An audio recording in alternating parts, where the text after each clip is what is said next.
एकादशी आती है, अमल की एकादशी।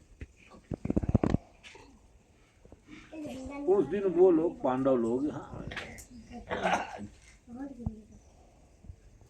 उनको जाना था मानसरोवर।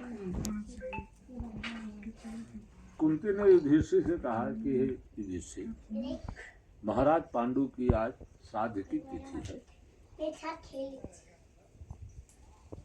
श्राद्ध करनी है। युधिष्ठिर ने कहा कि हो जाएगी। बोले कैसे हो जाएगी? महाराज की इच्छा ये थी कि मानसरोवर के जल से उनका श्राद्ध और तर्पण।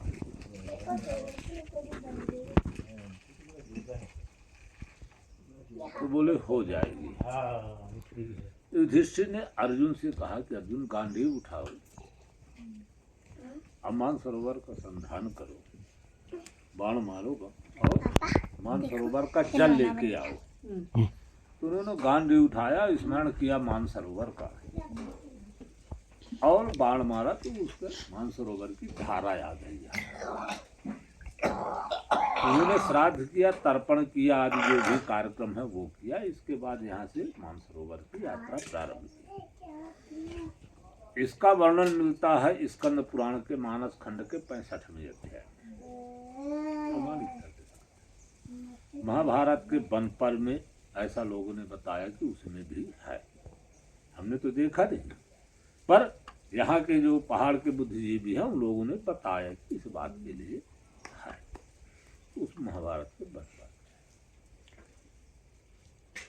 जो शिव जी का है वृतांत, वो सतयुग के प्रथम चरण में की बात है।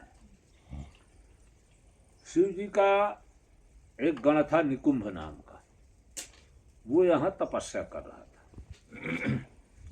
माता पार्वती और भगवान भोलेनाथ दोनों वन विहार के लिए, वन विहार जैसे आजकल अब टूरिज्म के लिए आते हैं, भ्रमण के लिए चल दिए, पिकनिक मनाने चल दिए, उस समय वन विहार कहते हैं, वन विहार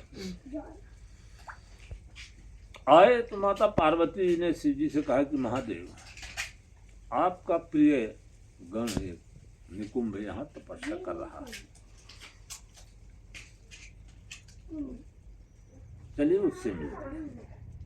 भोलेनाथ ने कहा क्या करोगे, चलो। बोले नहीं चलते। आ गए। निकुंभ तपस्या कर रहा था। यही जब निकुंभ तपस्या कर रहा था, शिव जी ने उसको आवाज दिया, उठाया, वो उठा। आगतम स्वागतम जो भी प्रणाम नमस्कार करना था उसने किया। शिव जी ने कहा कि निकुंभ तुम वरदान मांगो। तो निकुंभ ने कहा कि हम क्या वरदान मांगे? भाई आपकी सानिध्यता जिसको प्राप्त है उसको क्या चाहिए? संसार की कौन सी वस्तु की लालसा है? कोई वस्तु की लालसा नहीं। तो फिर शिव जी ने कहा कि तुम जन कल्याण के लिए मांगो, लोक कल्याण के लिए मांगो वरदान। तो फिर निकुंभ ने कहा कि तब आप यहाँ मानस रूप में यहीं आप विराजमान हो प्रकट।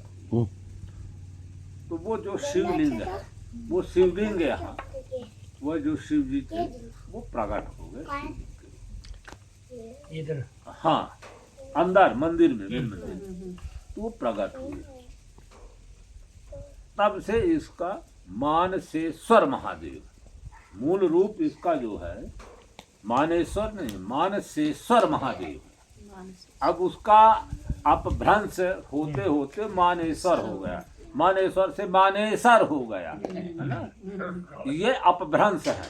हिंदी साहित्य में मूल शब्द अलग होता है ना, और उसके जो मूल शब्द अलग है और उसका विकृति रूप जो हो जाता है वो अलग अलग हो जाता है। अपने अपने देश काल परिस्थिति के अनुसार लोग उसका उच्चारण करते हैं, संबोधन करते हैं। तो ये मानसेश्वर महादेव के नाम से ये जो है, एक मानेसर हरियाणा में भी है, मानेसर है वो। हाँ, मानेश्वर नहीं है, हरियाणा का मानेसर है। कुलगामा से पचगांव का और उसके आगे जो आज इसका आर्मी का कैंप है पहाड़ में, हाँ। उसके आगे अब मानेसर वो जिला हो गया है। हाँ। पहले आता था गुड़गांव में। हाँ, अब वो हो गया है अलग जिला। अलग जिला हो गया है। वो जो पलवल वाला जो है वो आया है हाईवे, है ना, उसके पास से है ये,